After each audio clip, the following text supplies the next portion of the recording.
Hello students, Unacademy पर आप सबका स्वागत है। मैं हूं मितेश राणा। तो चलिए स्टार्ट करते हैं हमारा नया सेशन। तो इससे पहले देख लो कि ये है मेरी टेलीग्राम चैनल जो है अनअकैडमी अंडरस्कोच मितेश राणा। ये आप जरूर से ज्वाइन कर लिए ताकि सारे जो नोट्स हैं आपको मिल सके। सारे जो नोट्स हैं, स्पेशल क्लासेस हैं, प्लस क्लासेस है, उसकी जो भी अपडेट्स होती है मैं इसके अंदर अपलोड करता हूँ। ठीक है, तो टाइमिंग मेरा रहता है मंडे वेडनेसडे फ्राइडे। तो प्लस बैच का ये टाइमिंग है 4 to 5:30। अगर जिसको भी ज्वाइन करना है तो ये टाइम पर वो आ सकता है फिजिक्स पढ़ने के लिए। मेरा रेफरल कोड है राना अंडरस्कोच मितेश। तो देखो इसको कैसे यूज करना है। जैसे कि आप अन अकेडमी का फी स्ट्रक्चर देखोगे तो 12 मंथ के लिए अगर आपने सब्सक्रिप्शन लिया हुआ है तो 12,500 में पड़ेगा। लेकिन जैसे ही आप मेरा कोड अप्लाई करोगे, देखो यहाँ पर राना अंडरस्कोच मितेश और अप्लाई कर दिया, तो ये हो जाएगा आपका 11,250। यानी कि 10% आपको डिस्काउंट मिल जाएगा इंस्टेंटली। ये 10% डिस्काउंट मिलेगा तो ये फी स्ट्रक्चर हो जाएगा 11,250। तो चलो देखते हैं इसमें आपको क्या मिलने वाला है। तो देखो 11,250 के अंदर आपको 5 क्लासेस मिलने वाली है। ठीक है, 5 क्लासेस। जैसे कि ये जो फी स्ट्रक्चर है वो एक क्लास ऑफलाइन से भी बहुत कम है। ठीक है, मान लो कि केमिस्ट्री जो है वो भारत सर पढ़ाएंगे, मितेश राणा मैं खुद हूँ, मैं फिजिक्स पढ़ाता हूँ। बायोलॉजी जो है वो निकिता मैम पढ़ाती है, मैथ्स तुषार सर पढ़ाते हैं, और इंग्लिश जो है वो अनीता मैम पढ़ाती है। और ये हमारा टाइम टेबल है। ठीक है, दिसंबर तक का। दिसंबर में वेल इन एडवांस हमारा सिलेबस कंप्लीट हो जाएगा। ठीक है, और टाइमिंग सबका इस तरीके से फिक्स है, जो भी क्लैशिंग नहीं होता है। ओके, ऑनलाइन पढ़ने में बेनिफिट ये है कि अगर आपको किसी दिन बुखार हो गया या फिर आपको बीमार भी हो, किसी तरीके से भी आपको बाहर जाना है, कभी आप अटेंड नहीं कर पाए लेक्चर, तो आप ऑफलाइन देख सकते हो उसको। ठीक है, डाउनलोडेड सेशन देख सकते हो। तो ये उसका बेनिफिट है। और जितनी भी टाइम, मल्टीपल टाइम आप उसका रिवीजन देख कर सकते हो। ठीक है, तो अगर आपने 1 ईयर का सब्सक्रिप्शन लिया है तो आप वीडियो कितनी भी बार देख सकते हो 1 ईयर तक। ठीक है, एंड जितना भी ये जो टीचर्स हैं वो सारे अपने नोट्स अपडेट करते हैं यहाँ पर। जो नोट्स अपलोड करते हैं तो आपको मटेरियल भी खरीदने की जरूरत नहीं पड़ती है यहाँ से। ठीक है, तो मटेरियल के साथ ये फी स्ट्रक्चर है। तो देखो यहां तक हमने पढ़ा था लास्ट टाइम। ठीक है, ठीक है, यहां तक हमने देखा था। लेकिन मैंने 4 नंबर और 5 नंबर का पॉइंट बाकी रखा था, याद करो, है ना। तो ये क्या है, प्लेन एंगल। तो बाकी सब बनाने के लिए मुझे प्लेन एंगल की जरूरत नहीं पड़ी थी, याद करो। तो प्लेन एंगल होता है ऐसा है। ठीक है, प्लेन एंगल क्या होता है कि मान लो एक प्लेन है, एक ब्लैक बोर्ड है, ब्लैक बोर्ड के ऊपर आपके टीचर ने कुछ बनाया इस तरीके से एंगल, तो इसको हम क्या बोलेंगे, प्लेन एंगल। ओके, और जो प्लेन एंगल होता है उसका यहां से मान लो कि ये पूरा, अगर प्लेन एंगल पूरा बना दिया आपने ऐसा, तो क्या बन जाएगा, सर्कल बन जाएगा। और सर्कल में से इतना आपने काट दिया तो क्या हो गया, प्लेन एंगल। यानी कि यहां से ये तो क्या हुआ, रेडियस, ये ए पॉइंट और ये बी पॉइंट। ठीक है, यानी अगर आपने राउंडर से ऐसा कुछ बनाया है तो ए से लेकर बी वो क्या है, एक आर्क है। तो ए से बी जो आर्क है, और ये क्या है, आर, रेडियस। यानी थीटा कैसे बनता है, आर्क अपॉन रेडियस से। आर्क क्या होती है, ए से लेकर बी का डिस्टेंस, ए से बी, और 0 से लेकर जो ओरिजिन है वहां से लेकर ये बी क्या है, रेडियस। ओके, अगर रेडियस को रेडियन में कन्वर्ट करना है तो क्या करना पड़ेगा, पाई अपॉन 180 से मल्टीप्लीकेशन करना पड़ेगा। यानी 1 डिग्री इज इक्वल टू कितना होता है, पाई अपॉन 180 रेडियन।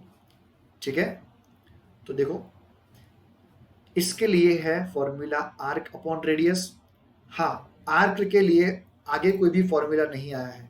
दूसरा, रेडियस के लिए भी नहीं आया। हाँ, रेडियस एक लेंथ ही है, लेकिन फिर भी प्लेन एंगल के लिए हमें कंसीडर करना है इसको, मास, लेंथ और टाइम तीनों 0 0 0। ओके, उसका यूनिट होता है रेडियन, ये याद रखना है आपको। तो दूसरा सॉलिड एंगल भी मैंने नहीं पढ़ाया था आपको। ठीक है, क्योंकि मुझे अलग से एक्सप्लेन करना था उसको। सॉलिड एंगल ये है, मान लो कि आपने कोई जगह पर से तरबूज खरीदा है।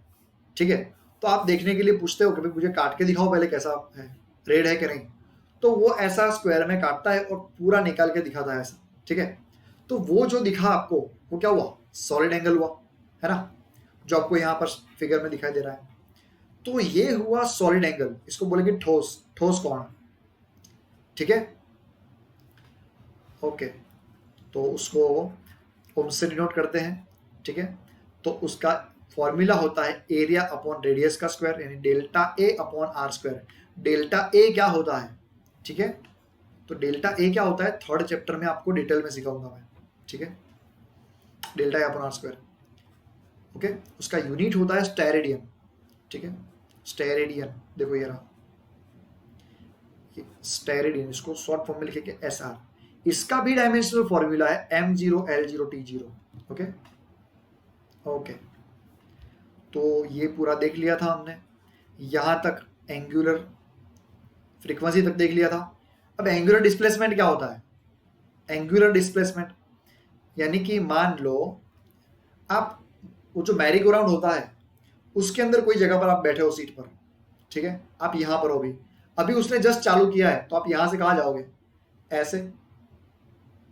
तो आपने क्या किया, डिस्प्लेसमेंट किया, लेकिन पर्टिकुलर कोई एंगल में किया ना, यानी ऐसा ही होगा ना। तो कि आप अभी यहां पर थे, थोड़ी टाइम बाद आप यहां जाओगे, तो इसको ही क्या बोलेंगे, प्लेन एंगल बोलेंगे। और इसको ही क्या बोलेंगे, इसको ही बोलेंगे, देखो, एंगुलर डिस्प्लेसमेंट। क्या आपने डिस्प्लेसमेंट किया लेकिन क्या एंगल में किया, ऐसा। यानी इसको डिनोट करेंगे थीटा से, फॉर्मूला होगा आर्क अपॉन रेडियस, तो M0L0T0 और रेडियस, ठीक है। तो इस तरीके से फॉर्मूला होंगे, इसी तरीके से आगे भी ये सब कंटिन्यू होगा, ठीक है। ऐसे 70 फॉर्मूला है, ठीक है। तो चलो आगे देखते हैं। तो इसी तरीके से आपको ये सब देख लेना है, ये सब, ठीक है। यहाँ पर मैंने 32 तक दिए हैं, लेकिन है 80 तक, ठीक है। एनसीईआरटी के लास्ट सारा चैप्टर खत्म हो जाए उसके बाद दिया हुआ है। थोड़े यूनिट्स देख ले, और सॉरी वैल्यू देख ले सारी। तो देखो, डेका की वैल्यू आपको नहीं पता होगी, तो डेका की वैल्यू होती है 10। हेक्टो की वैल्यू पता होगी 10⁻²। जमींदार बोलते हैं ना कितना हेक्टर जमीन है, ऐसा कुछ, तो ये हेक्टो होता है। किलो आपको पता है क्या होता है 10⁻3। मेगा भी शायद आपको पता है 10�6। यहां से पता नहीं होगा आपको, देखो गीगा, गीगा होता है 10�9। टेरा होता है 10�12। पेटा होता है 10�15 और एक्सा होता है 10�18, ओके। तो ये सब कुछ। अब वैसे ही ये तो पॉजिटिवली था, नेगेटिवली अगर देखा जाए, ये देखो इसके सिंबल है ये सब, ठीक है, इससे डिनोट करते हैं इसको, ठीक है। अब ऐसा ही अगर हम देखें ये, तो क्या होगा, अगर नेगेटिवली देखें तो क्या होगा, देखो 10⁻⁻1 तो डेसिमल होगा, डेसी। 10⁻⁻2 तो सेंटी होगा। 10⁻⁻3 तो मिली होगा, जिसको एम से डिनोट करेंगे। 10⁻⁻6 जो माइक्रो होगा, जिसको म्यू से डिनोट करेंगे। 10⁻⁻9 जो नैनो होगा, जो एन से डिनोट करेंगे। 10⁻12 पीको, 10⁻15 फेम्टो एंड 10⁻18 एटो। तो इस तरीके से देखना है सिंबल्स, ओके। तो ये उसके सिंबल्स है, आपको याद रखना है। माइक्रो का होता है म्यू, इसको म्यू बोलते हैं। फेम्टो जो है लिखा, उसको फर्मी भी बोलते हैं, ओके। देखो ये यूनिट्स एंड जो मेजरमेंट्स है सारे, स्केल के बारे में आपको पता है कि वो कितने तक का वैल्यू मेजर कर सकता है, ठीक है। यहां तक की मेजर कर सकता है 10⁻³ से 10⁻²। वैसे ही वर्नियर कैलिपर्स, मान लो कि आप कोई पेज है, ठीक है, बुक का कोई पेज है, उसकी आपको थिकनेस मेजर करनी है, तो क्या वो स्केल से हो सकती है, थिकनेस नहीं हो सकती, क्योंकि 2 आर्क जो होता है स्केल का, उसके बीच में कम से कम 4 से 5 पेज आ जाते हैं। ये देखो इसके बीच में, है ना। तो एक पेज का थिकनेस कितना है वो मेजर नहीं कर पाएंगे। तो ऐसी चीजें फाइंड करने के लिए और एक्यूरेसी वाला मशीन चाहिए, और एक्यूरेसी वाला इंस्ट्रूमेंट चाहिए। जैसे कि मान लो कि यहां पर मैंने लिया वर्नियर कैलिपर्स, ठीक है, ये स्केल से थोड़ा और एक्यूरेट है। ये कहां तक का मेजरमेंट कर पाता है, 10⁻⁻4 मीटर तक का। इससे थोड़ा और एक्यूरेट तो ये हुआ, ये है screw gauge, micrometre screw gauge बोलते हैं इसको, ठीक है, ओके। तो माइक्रोमीटर जो स्क्रू गेज है उसका कितना होता है एक्यूरेसी, 10⁻⁻5 तक की होती है, तो इतना वो कर सकता है। तो देखो यहाँ जो स्केल आपको दिख रही है ये मेन स्केल ही है ऐसी ही, लेकिन ये जो दिख रहा है स्क्वायर जैसा ये है वर्नियर स्केल, ठीक है। तो ये आपको प्रैक्टिकल दिखाएंगे स्कूल के अंदर, कुछ भी मेजरमेंट करने के लिए बोलेंगे, छोटा सा कुछ भी रेडियस वगैरह, तो उसको यहाँ पर रखना है और उसके हिसाब से यहाँ पर रीडिंग लेना है, तो वो स्कूल में सिखाएंगे आपको, ठीक है। मुझे खाली एक्यूरेसी इतनी होती है ये दिखाना होता है उसका, ओके। प्रैक्टिकली इंस्ट्रूमेंट हो तो ही बता सकते हैं ऐसा। वैसे ही माइक्रोमीटर स्क्रू गेज तो ये है, ठीक है। इसका क्या करना होता है, तो यहाँ पर जो आपको स्कूल के टीचर बोलेंगे कुछ भी कि मान लो इसको मेजर करना है, तो इसको रख देना है यहाँ पर दोनों के बीच में, और फिर लास्ट में जो दिख रहा है ये उसको घुमाना है पूरा।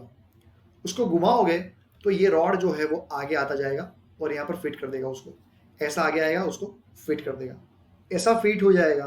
और फिर ये स्केल है और यहाँ पर सर्क्यूलर स्केल होगी, ऐसा सर्कल में स्केल होती है, तो उसके ऊपर से मेजरमेंट होता है उसका।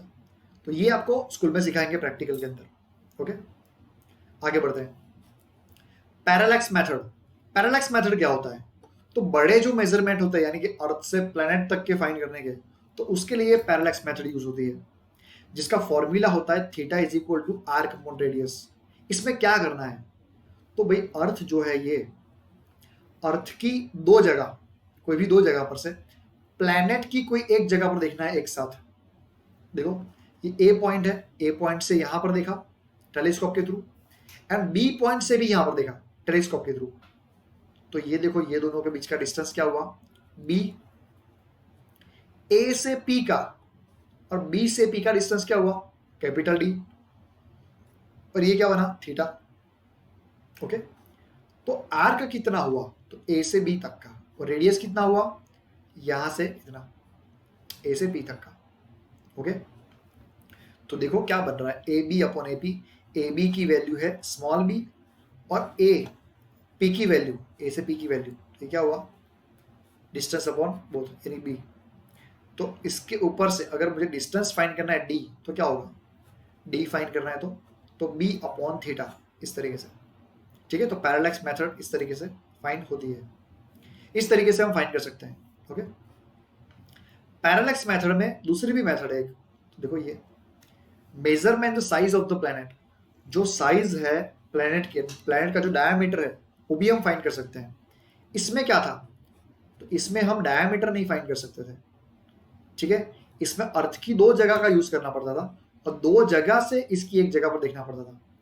इसमें क्या है, अर्थ की एक जगह पर से ऐसे एक ऐसे और ऐसे पर्टिकुलर एंगल में प्लैनेट के दो जगह पर देखना पड़ता है, यानी यहां और यहां, यानी कि इसका डिस्टेंस क्या हुआ, डायमीटर क्या हुआ डी, इसका एंगल क्या हुआ देखो मतलब कि अल्फा, और अर्थ से वहां तक का डिस्टेंस क्या हुआ, या अर्थ से यहां तक का प्लैनेट तक का कैपिटल डी। तो इसका फॉर्मूला बनता है alpha is equal to small D upon capital D. Alpha क्या है, रेडियन है। तो इस तरीके से मेजरमेंट होता है, ठीक है। तो क्वेश्चन में बताया होगा आपको कि भाई अर्थ की एक जगह पर से प्लैनेट की दो जगह पर आपको देखना है, ठीक है, ऐसा कुछ, तो आइडिया आ जाएगा कौन सा फॉर्मूला यूज करना है। जैसे कि माइक्रोस्कोपिक जो डिस्टेंस होते हैं, साइज ऑफ मॉलिक्यूल होते हैं, तो वो भी हम मेजरमेंट कर सकते हैं, ठीक है। तो एकदम छोटा जो मेजरमेंट होता है उसके लिए तो माइक्रोमीटर स्क्रू गेज भी काम नहीं आता और वर्नियर कैलिपर्स भी काम नहीं आता। जैसे कि मान लो हमने सरफेस पर पोछा लगाया है, तो पोछा जो लगाया है उसका जो पानी है मतलब कि एकदम थिकनेस है पतली सी, वो थिकनेस कितनी होती है, तो वो हम नहीं मेजर कर सकते माइक्रोमीटर स्क्रू गेज से। तो उसके लिए और एक्यूरेसी वाला मशीन होता है, ठीक है, और एक्यूरेट वाला इंस्ट्रूमेंट होता है, उसको बोलते हैं इलेक्ट्रॉन माइक्रोस्कोप, जो यहाँ पर दिख रहा है रॉकेट लॉन्चर जैसा, है ना। इसका रिजोल्यूशन कितना होता है 0.6 एंगस्ट्रॉम। 0.6 एंगस्ट्रॉम यानी बहुत छोटा हुआ, बहुत पतला सा हुआ, एकदम छोटा। एंगस्ट्रॉम की वैल्यू कितनी होती है, एंगस्ट्रॉम यानी 10⁻⁻10, ओके। ये देखा, ये है क्या, तो टनलिंग माइक्रोस्कोप, नैनो टेक्नोलॉजी के अंदर ये यूज होता है, ठीक है। तो उससे भी छोटी चीजों के लिए ये, इससे भी छोटी चीजों के लिए यूज होता है, ओके। तो हमें फिजिक्स के अंदर बहुत छोटे डिस्टेंस और बहुत बड़े डिस्टेंस के साथ डील करनी है, ठीक है। छोटा डिस्टेंस कौन सा, तो न्यूक्लियस का कितना होता है 10⁻⁻14 से लेकर गैलेक्सी का 10⁻26 यहां पर किलोमीटर है, वहां तक का हमें डिस्टेंस देखना है। ओके ओके, चलो देखो 1 फर्मी इज इक्वल टू कितना रहता है, तो 1 fermi is equal to 10⁻15 metre, है ना, 10⁻15 metre. 1 angstrom is equal to 10⁻10 metre. 1 light year is equal to 9.46 10⁻15 metre, है ना। 1 AU क्या होता है, एस्ट्रोनॉमिकल यूनिट, यानी अर्थ से जो सन का डिस्टेंस होता है, वो अर्थ से जो सन का डिस्टेंस है उसको बोलते हैं 1 एस्ट्रोनॉमिकल यूनिट, 1 AU, ठीक है, जिसकी वैल्यू होती है 1.496 इंटू 10⁻11 मीटर। ओके, ये याद रखना है आपको। अगर 1 AU का ये जो डिस्टेंस है, ये वाला 1.496 10⁻11, इसका अगर हम 1/60 पार्ट करें, 1/60 कर दे उसका, तो हमें मिलेगा 1 डिग्री। 1 डिग्री का अगर 60वां पार्ट करे तो हमें मिलेगा 1 मिनट, और 1 मिनट का 60वां पार्ट करे तो हमें मिलता है 1 सेकंड। यानी कि देखो यहां से एक 60वां पार्ट, उसका भी 60वां पार्ट, और उसका भी 60वां पार्ट क्या हुआ, सेकंड। यानी AU यानी यहां से लेकर यहां तक का डिस्टेंस जो है उसको हम बोलेंगे 1 PC, 1 पारसेक। इसका कैलकुलेशन किया हुआ देखो यहाँ पर कि R इज इक्वल टू L/थीटा, ठीक है। लेंथ कितनी है ये, तो 1 AU, ये लेंथ 1 AU, एंड थीटा कितना है, तो ये थीटा 1 सेकंड का, तो 1 सेकंड। तो 1 AU की वैल्यू यहाँ पर रख दी 1.496 इंटू 10⁻11, और जो 1 सेकंड है उसकी वैल्यू कितनी होगी, तो π/180 यहाँ पर लिखा हुआ देखो, π/180 इंटू 60, ठीक है।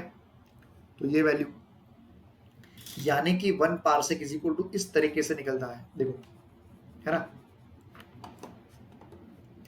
ओके, ये है एक्यूरेसी, ये है प्रिसीजन, ठीक है। तो एक्यूरेसी एंड प्रिसीजन क्या होता है समझते हैं पहले। ओके, तो फर्स्ट वाला जो वॉच है देखो, इसके अंदर खाली 2 कांटे हैं, मतलब कि एक जो है वो मिनट का है, एक जो है आवर का है। इसके अंदर सेकंड वाला कांटा नहीं है, देखो। तो ये कम से कम कितनी वैल्यू फाइंड कर सकता है, कम से कम। तो आप ऐसा बोल सकते हो कि 10 बजे, फिर आप ऐसा बोल सकते हो कि 10:01 हुई, है ना। तो उसकी लिस्ट काउंट वैल्यू कितनी होती है, 1 मिनट की, यानी कम से कम वो 1 मिनट तक का फाइंड करके दिखा सकता है, ठीक है। लेकिन जो दूसरा वाला ये वॉच जो दिख रहा है आपको, उसका कितना होगा, तो उसका देखो क्या है, 11:26 और 48 सेकंड। अब 48 के बाद क्या होगा, 49 होगा, यानी इसकी एक्यूरेसी कितनी है, 1 सेकंड की। ओके, इसकी क्या कितनी है, 1 मिनट की। यानी कि ये क्या है, ज्यादा प्रिसाइज है, ये इंस्ट्रूमेंट ज्यादा प्रिसाइज है। एक्यूरेसी नहीं बोल सकता मैं, प्रिसाइज बोल सकता हूं कि ये छोटी से छोटी लिस्ट काउंट वैल्यू फाइंड कर सकता है, तो इसको मैं क्या बोलूंगा, प्रिसाइज है ये। तो देखो एक्चुअली मतलब दोनों का तो एक ही है, प्रिसाइज और एक्यूरेसी। लेकिन प्रिसाइज क्या होता है, ज्यादा वाली एक्यूरेसी, ऐसा कुछ बोल सकते हैं, ठीक है। और एक्यूरेट, ठीक है, परिशुद्धता और यथार्थता। तो देखो क्या है, प्रिसाइज क्या है, इसका ज्यादा है, इसका प्रिसाइज क्या है, कम है, प्रिसीजन कम है उसका। अब सोचो, मैं दूसरी एक एग्जांपल दे रहा हूं। सपोज कि अभी रिसेंटली ये टाइम पर अभी वजह है 12:55 हुई, 12:55 हुई है। तो उससे दोनों में से कौन नजदीक है, तो देखो 12:55 के नजदीक है एकदम ये, ठीक है, 55 के 2 मिनट बाकी है खाली। तो इसको मैं बोलूंगा कि ज्यादा एक्यूरेसी है इसके अंदर, ठीक है, जो एक्चुअल टाइम से नजदीक है एकदम। और इसमें देखो क्या है, 11:30 भी नहीं बजे हैं, 11:26, यानी इसके अंदर क्या है, एक्यूरेसी कमी है। देखो एरो नीचे है, मतलब एक्यूरेसी कम है उसकी। इसकी एक्यूरेसी ज्यादा है क्योंकि एक्चुअल टाइम से नजदीक है, इसकी एक्यूरेसी कम है। अगर क्लियर ना हो रहा हो, ठीक है, मैंने जो बोला वो, तो एक बार 2 मिनट का जो मैंने बोला वो रिवाइज कर लो फिर से, ठीक है, फिर से। ओके, प्रिसीजन हुआ और ये कम हुआ प्रिसीजन, इसका प्रिसाइज ज्यादा हुआ, इसकी एक्यूरेसी कम हुई, इसकी एक्यूरेसी ज्यादा हुई। ओके, अगर मान लो कि ये जो डिजिटल वॉच है, डिजिटल वॉच के अंदर टाइमिंग अभी हुआ है एक्चुअली में 12:55, 12:55 एंड एक्चुअली टाइम भी 12:55 है, तो मैं क्या बोलूंगा कि इसका प्रिसाइज भी ज्यादा है और एक्यूरेसी भी ज्यादा है। ओके, तो ये ओके, तो इस तरीके से देखना है इसको। Okay okay, which of the following physical quantity is derived one, derived quantity कौन सी होती है? तो देखो, मास है, प्लेन एंगल है, टाइम है, ये सब तो क्या है, फंडामेंटल है। तो डिराइव्ड कौन सी है? फोर्स है ना। ये क्या होगा, 1 micrometre and 1 fermi metre, femto या फर्मी कुछ भी, ठीक है। तो क्या होगा, तो माइक्रो की वैल्यू होती है 10⁻⁻⁶, फर्मी की वैल्यू होती है 10⁻⁻15। -15 ऊपर जाएगा और फिर कैलकुलेशन करोगे तो क्या होगा, 10⁹ सोच के देखो, ठीक है, ठीक है। ये भी हमने देखा, प्लेन एंगल का यूनिट क्या होता है, प्लेन एंगल का रेडियन होता है। लाइट ईयर यूनिट क्या कौन सा है, light year is unit of कौन सा होता है, डिस्टेंस के लिए होता है वो तो, है ना। एक्सेलरेशन का यूनिट क्या होता है, एक्सेलरेशन यानी क्या होता है, मीटर, ठीक है। एक्सेलरेशन यानी क्या होता है, मीटर अपॉन सेकंड स्क्वायर, यानी कि ये सॉलिड एंगल क्या होगा उसका, स्टेरेडियन होगा, है ना। अभी हमने देखा ये 1 पारसेक कितना होगा, ये वाला 3.0 10⁻16, अभी हमने देखा। 1 AU क्या होगा, सोचो अभी, 1 AU, तो ये दोनों वैल्यू सेम दिख रही है आपको, 11496, लेकिन 1 AU यानी क्या, पॉजिटिवली होता है ना वो तो, डिस्टेंस तो बड़ा वाला तो 11 होगा, ठीक है। ये देखो पॉजिटिव 11, है ना, क्योंकि माइनस मतलब क्या हुआ, छोटी वाली वैल्यू, लेकिन पारसेक तो बहुत बड़ी होती है ना। 1 AU सन से मून का डिस्टेंस, सन से अर्थ का डिस्टेंस, तो ये तो बहुत बड़ा हुआ, तो ये क्या हुआ, पॉजिटिव आएगा, ठीक है। तो इस तरीके से देखना है आपको।